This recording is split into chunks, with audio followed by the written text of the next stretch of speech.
Hi everyone, welcome back to Lifting the Lamp. So this is a continuation of my series on Raja Yoga. I've already discussed the first three limbs of Raja Yoga, and you can find that content in the description below. I'll provide links to those videos. But we've discussed yama and niyama, the moral practices, the moral foundation for future meditation practice. We have discussed asana, the physical postures, the physical foundation upon which we build a stable future meditation practice. And now, having gained control of our physical body and gained control of our behaviors, we must now gain control of our energy, of our state of mind. And that is the goal of pranayama. Before I talk more about pranayama, it's worth posing the question, first of all, what is prana? What is this prana that we need to gain control of? And prana really refers to energy. There are some people who talk about prana in terms of a kind of ether, a kind of magical energy like the Force from Star Wars that permeates everything, which we then manipulate in the same way that, say, a Tai Chi master might manipulate Chi. And there is that view of prana. But for the purposes of yoga practice, I think it's more useful to envisage prana as referring to all energy, all the energy in the universe. And so every form of energy is a manifestation of prana. And so when we're talking about working with prana, we're really encouraged to think about the different kinds of energies that we interact with and the sorts of energies that are coursing through our body and how we can gain some level of control over those energies. And in the context of meditation, in the context of yoga, the most important kind of prana that we concern ourselves with is the energy of the breath. And I'll explain why. Because breath and the control of the breath is an underrated tool that we have in our arsenal for changing our consciousness radically and changing our state of mind radically and realigning the energies of our entire body. Just think about it for a moment. What happens when there's a change in your breath? Your heart rate changes. You get more oxygen to your brain so you can think more clearly. Your emotional state changes because your stress levels have decreased. And so by changing how that one system of your body works, the respiratory system, it has a cascading effect in terms of how it affects the other systems of your body. And we know this instinctively already. Think about any time in your life when you have been stressed or nervous, or you've just had enough of a particular situation. What is your automatic instinctive response? You go like this. Your body compels you to take a big inhalation followed by a big exhalation and to slow your breath down in order to calm yourself down. We already have this knowledge intrinsically within us, hardwired into our body, about how we can shift our consciousness, and we can work with that consciously to alter our state of mind to be more at peace, more tranquil, more centered, and ultimately more amenable to a meditation practice.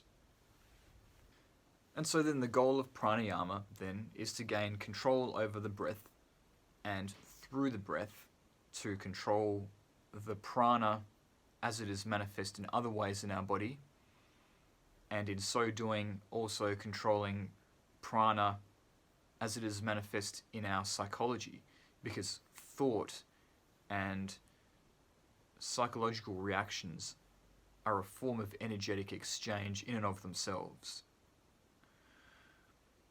And pranayama helps us to gain control of that as well. So the first step that I would recommend in terms of gaining control over the breath is through a practice called the yogic breath, or the complete breath. It's a very simple practice. So the thing to know about the complete breath is that when we breathe normally, we breathe so shallowly. We breathe like this, and we're not taking in anywhere near the amount of oxygen that we should be. We're not keeping our heart rate down. There's all kinds of detriments to not breathing properly. So by doing the complete breath, you're learning how to breathe properly again. But you're taking it further by taking a deliberately slow and full breath. So with the complete breath, what you aim to do, first of all, is empty your lungs of oxygen, and then begin by taking a full inhalation. That means you breathe in from the bottom of your belly. You fill your entire belly. You relax your entire diaphragm. You allow it to expand out so that your whole belly and then your whole chest is filled. All your lungs are filled. And you breathe in all the way up to around the bottom of your neck. And then your chest is filled with oxygen, and hold it for a moment, and then you release. And you go back in reverse. You expel all of the air from your neck area, all of the air from your chest, all of the air from your stomach. You completely contract your diaphragm until there is no air left. And I'm not doing the practice justice now because I'm trying to talk as I do it. But that is the way that is the steps that you need to take in order to do a complete breath, in order to do the yogic breath. And part of that is also not just inhaling and exhaling completely and slowly, but paying attention to the space in between the inhalation and the exhalation, and trying to hold the breath in between inhalation and exhalation for some time before you resume the breath again, and appreciating that space. And in pranayama, that's called kumbhakam. And when you're practicing the complete breath, the goal is to eventually be able to take 1 minute to do an entire breath. Then you've really succeeded in slowing down your breath and gaining control over your breath. And when you've mastered the yogic breath, even if it's for less than a minute, if you just have the technique down pat of being able to slow your breath down, breathe in fully, hold the breath, and go through that entire process, then you'll be ready for some other pranayama practices. And at this point, again, I need to give the same disclaimer that I gave in my previous video.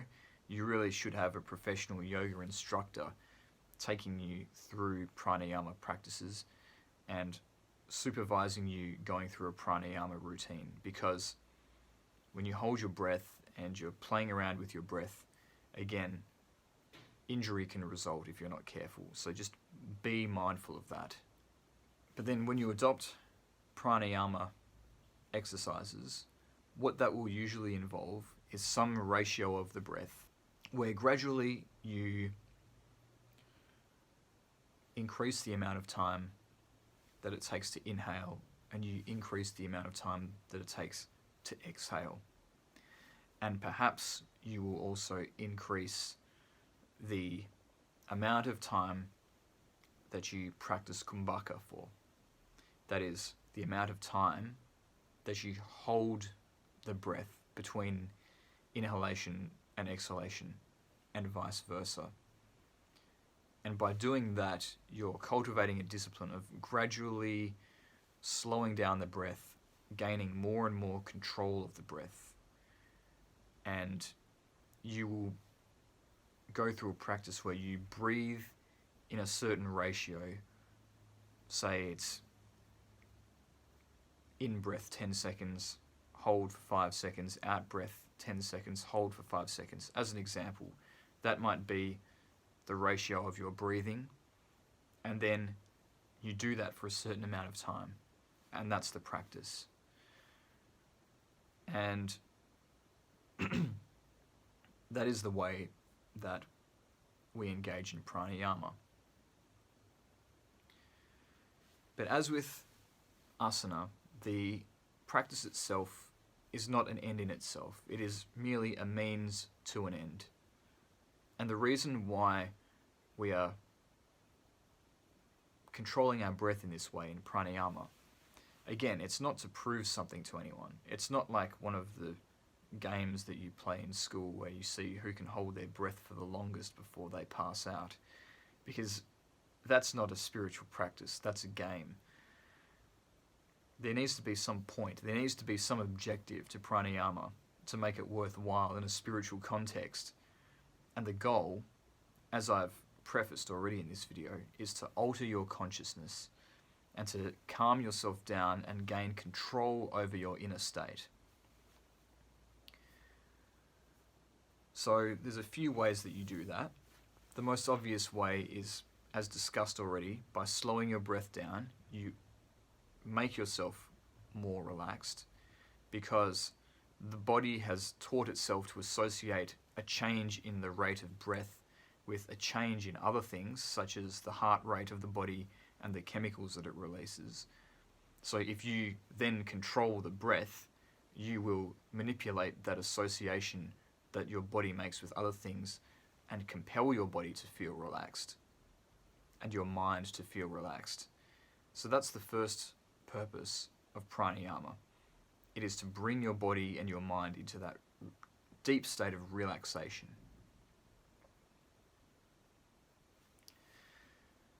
And you'll know when this is working because you will start to feel a deep sense of calm and well-being after the practice. It's almost like a kind of drug, the level of elation and tranquility that you feel having inhaled and exhaled deeply for a protracted period of time.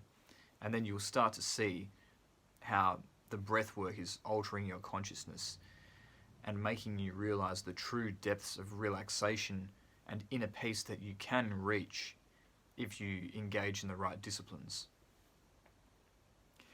And then another important goal of pranayama is that it is beginning to train you how to be still and how to focus on the stillness and dwell there for a time.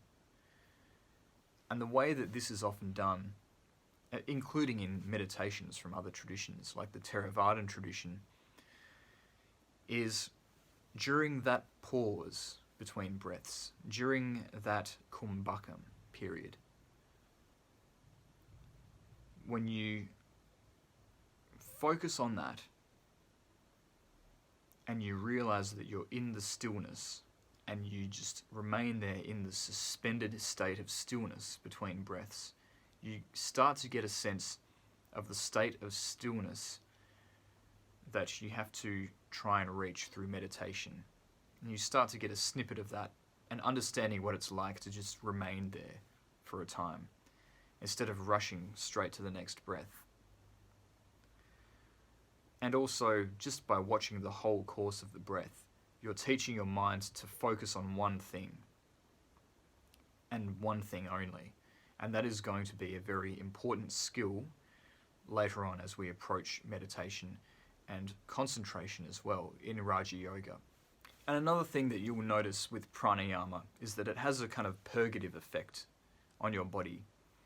you'll feel as though you're expelling a lot of negativity and a lot of things that are bad for you when you engage in this sort of practice. And there is some physiological truth to that, because you're expelling carbon dioxide. And the more carbon dioxide that you expel from your body, the more toxins you expel. But from a psychological standpoint as well, if you visualize yourself breathing out things that have a negative effect on you, then you'll begin to believe that you are in fact letting those things go. It's quite a powerful psychosomatic tool for that. And so you'll start to notice that the more you practice pranayama, the more pure and light you feel. It's, as the yogis say, the purification of the nadis, the cleaning out of the nadis, the energy channels of the subtle body that they prescribed to, that they believed in. And even if you don't believe in the subtle body or the energetic channels of the subtle body, you can appreciate the way that breathing deeply and breathing out for a protracted period of time can make you feel cleansed and purified from the inside out. And that is a good thing in terms of preparing you for later meditation practice. The only other thing that I might flag is that when you've been practicing pranayama for a long time and you get into more advanced practices, you will start to notice your body shivering and shaking and possibly even perspiring a little bit. This is a normal part of the practice, and it's a sign that you're on the right track, so don't worry if you feel those things. And of course, also remember to maintain discipline in asana. Just because we've moved on to pranayama doesn't mean that we can abandon our prior discipline. It's like you're building a pyramid, so the foundation of the levels below needs to stay intact so that you can build the next level. So while you're performing pranayama, you need to make sure that you maintain your physical posture and don't let that lapse. Don't neglect the physical posture or maintaining the stability of your body just because you're moving on to the next limb of Raja Yoga. So those are the things to keep in mind with pranayama practice, and that's an overview of pranayama. Thank you again for listening.